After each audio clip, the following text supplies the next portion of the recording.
Kita bercermin ke Afrika kembali, ke sosok seseorang yang bernama Thomas Sankara yang sebaiknya ada manusia seperti dia di Indonesia pada saat ini. Kita semua sepakat bahwa penjajahan dari dulu kala adalah pengambilan harta suatu wilayah baik dengan cara paksa atau cara halus. Baik itu di zaman Romawi yang meluaskan wilayahnya ke wilayah yang kaya karena Romawi harus menghidupi gaya hedonisnya penguasa di Roma, atau negara Eropa di abad pertengahan yang hingga sampai saat ini masih menjajah Afrika dan Asia. Inggris di abad ke-18 memiskinkan negara kaya yang memberikan kontribusi 27-30% ekonomi dunia yang bernama India. Disedot kekayaan India oleh Inggris dalam 200 tahun jadi tersisa bagi India hanya 3% world wealth di tahun 1947 ketika India merdeka. India mencuri, merampok, looting India senilai 45 triliun dolar kalau dinilai mata uang pada saat ini. 45 triliun dolar atau 45 ribu billion dolar adalah 225 kali APBN Indonesia sekarang ini.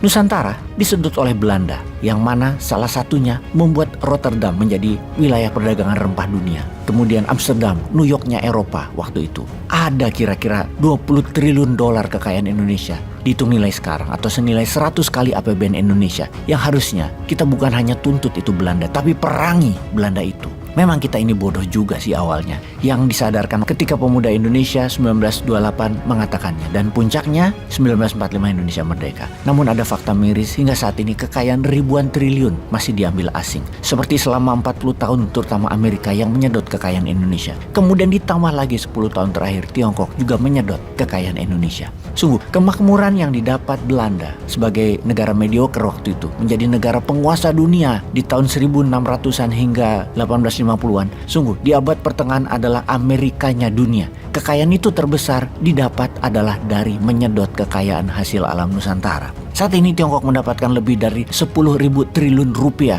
hanya dari nikelnya Indonesia, yang Indonesianya dapat tidak lebih 400 triliun rupiah saja. Selain nikel ada batu bara, bauksit, dan banyak lagi kekayaan alam Indonesia yang didapat terkesan adalah trading, namun pengeksploitasian hasil alam dengan keuntungan yang tidak adil bagi rakyat Indonesia. Demikian yang diungkapkan oleh seorang tokoh yang bernama Thomas Sankara, pemimpin Burkina Faso di tahun 1983 hingga 1987. Dalam masa jabatannya yang singkat, dia melakukan land reform pada pertanahan di mana hak asing dihilangkan. Kemudian meningkatkan pendidikan dan kesehatan serta persamaan hak untuk wanita. Kemudian meniadakan korupsi dan tidak mau bergantung lagi pada bantuan internasional. Sahabat ingat ya, kata kuncinya, tidak mau bergantung pada bantuan asing, termasuk hutang dalam hal ini. Sankara meninggal 15 Oktober 1987, sangat kontroversi karena beliau sangat dicintai rakyatnya, di mana akhirnya terungkap Prancis lah di belakang terbunuhnya Thomas Sankara. Mengapa Prancis? Karena Sankara ingin memutus semua hal yang berhubungan dengan Prancis yang dianggap merugikan negaranya. Perdagangannya tidak adil dan ikut mencampuri kebijakan negaranya sehingga menjadi negara korupsi. Thomas Sankara merubah nama negara dari Upper Volta menjadi Burkina Faso, yang artinya tanah anti korupsi, karena Sankara sangat anti Prancis yang membuat negaranya Burkina Faso menjadi negara terkorup. Pejabatnya diatur,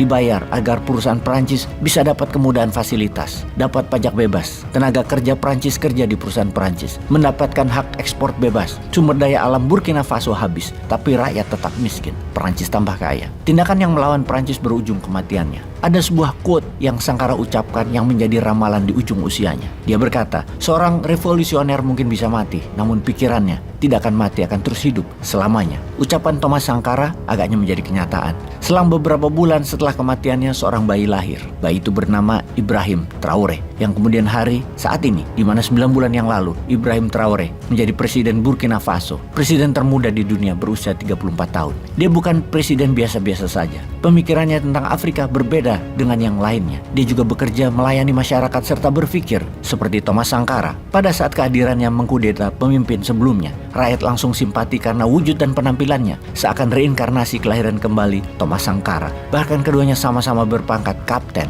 di militer. Sama seperti Thomas Sankara, Ibrahim Traoré anti Prancis. Sama-sama mengkudeta pemimpin negaranya yang pro Prancis didukung Prancis, di mana semua sumber daya alam Burkina Faso yang berharga dibawa ke Prancis, membuat Prancis kaya, Burkina Faso tetap berhutang dan miskin. Sebuah fakta lain lagi adalah semua negara yang bekerja sama dengan Prancis atau Frankafrik, yang 14 negara tersebut adalah negara-negara termiskin di Afrika, walau negara tersebut kaya sumber daya alamnya. Pelajaran bagi Ibrahim Traore yang belum dikerjakan Thomas Sankara adalah menjaga keamanan dengan menggunakan Wagner Private Army yang saat ini ada di shadow Ibrahim Traore. Kalau sudah begini, memang Indonesia perlu Wagner juga agar Perancis tidak mendongkel pemerintah yang akan mengusir Perancis yang menguasai sumber daya alam Indonesia.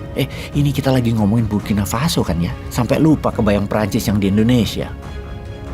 Peace.